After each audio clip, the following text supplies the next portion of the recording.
Good evening, ladies and gentlemen. Yes, I'm doing 2 videos in a day. I think this is like the first time I've ever done that, but that's the beauty of doing these blogs or vlogs, is that they're really easy to put up. Today, once again, is Wednesday, March 16th, 2011. And I wanted to do this video, but I know there's a lot of people who are conspiracy theorists or they're very pro-government, so either way I'm going to catch flack.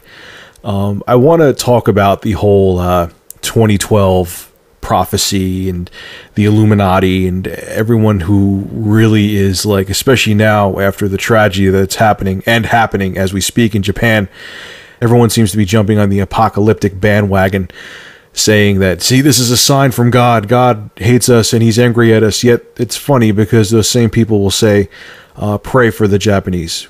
If you think about it in theory, if God was angry at them and he's the one who did this, why would praying to God for the Japanese, I should say, make a difference? Because he did it and he's angry at them.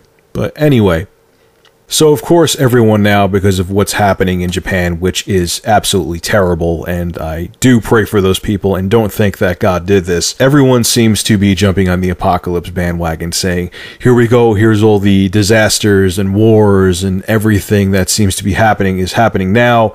We've never had disasters like this before. Eric. That was my cheesy attempt to do a record scratching or a record reversing. Let me show you real quick. I'm going to have this link in the description for all the naysayers out there. I have a list in front of me of the deadliest earthquakes on record. Now, when any life is lost, whether it's 1 or 100,000, it's always tragic. So I am not putting, tragedy based on numbers. I'm not equating it to that, I should say. But let's see. There is the number 1 deadliest earthquake happened in China, in Shanxi or Shanxi. I apologize if I'm construing or misconstruing the name. This happened on January 23rd, 1556. Long time ago, way before anyone was thinking about 2012. There was 820 to 830,000 people that died in an 8.0 magnitude earthquake. Okay. Then another one in China. China seems to have some really epic earthquakes when they have them. This one happened in Tangshan. I could be misconstruing that name too. Happened in July 28th, 1976. Big guesstimate here. Anywhere between 250,000 to 780,000. I kind of rounded off the numbers, but once again, I'll have the link in the description. Died in this earthquake, and that's 1976 is modern history. Magnitude 7.5 to 7.8. Indian Ocean. This actually just happened in 2004, which obviously that's definitely considered modern. So December 26, 2004 in Sumatra, Indonesia, 230,000 people. Let's bring it back to ancient times, though, where this is Aleppo, in Aleppo, Syria, on October 11th, 1138.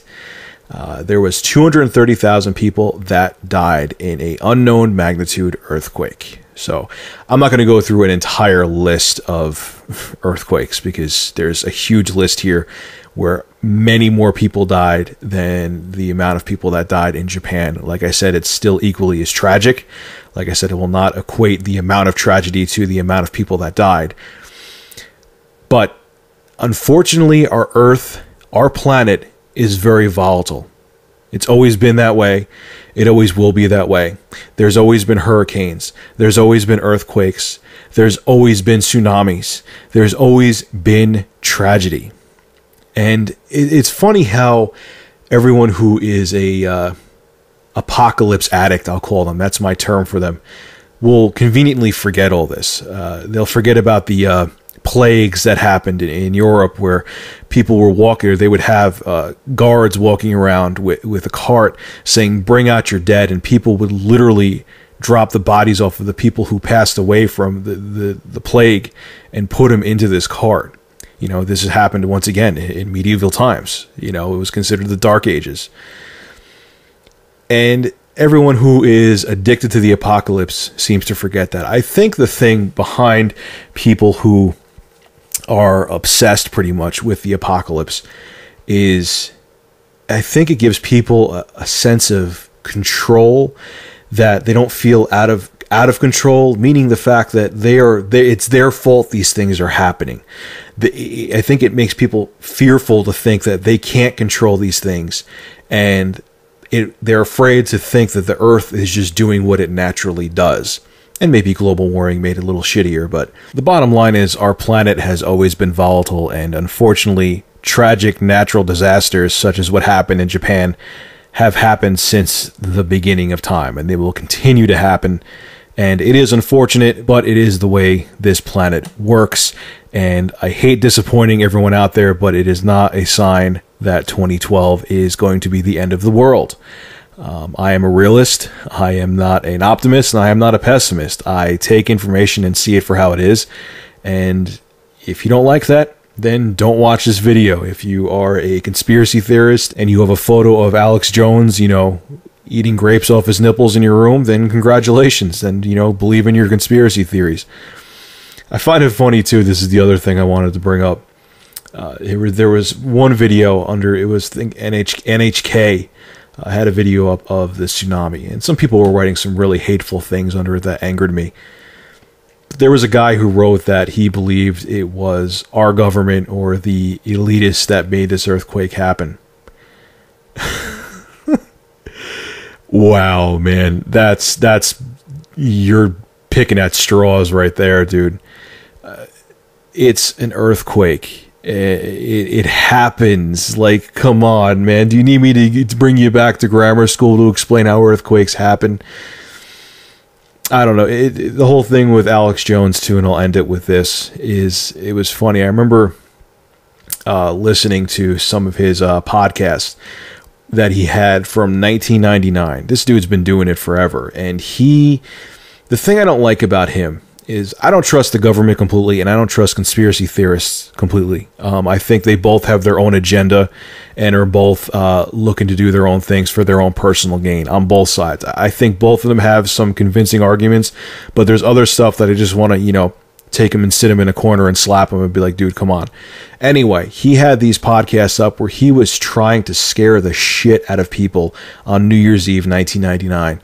He was talking about earthquakes happening here, and he was talking about, you could look it up on the internet. He was talking about how nuclear plants were having malfunctions because of the whole Y2K thing, and he sounded like he was happy that it was ending. It's like, first of all, he was full of shit, and secondly, like, why would you be happy? Why? Because you're glad that you're right? Millions of people may suffer, and you're glad that you're right. That guy's is about as credible as a doctor that went to the University of Phoenix. Anyway, I hate to break it to you, and I hate to break it to everyone out there, but like I said before, and I know I'm being repetitive, so I'll end it with this. The world is a volatile place. Life has some unfortunate twists and turns sometimes, but sadly, it is not a sign of the apocalypse. And unfortunately, there's always been wars of people in turmoil and fighting in the Middle East and all over the world. If you don't believe me, go look up the Crusades and get back to me on that one. People were killing each other over their religions, pretty much like they're doing now. Shit hasn't changed, people. Hate to break it to you. Good night.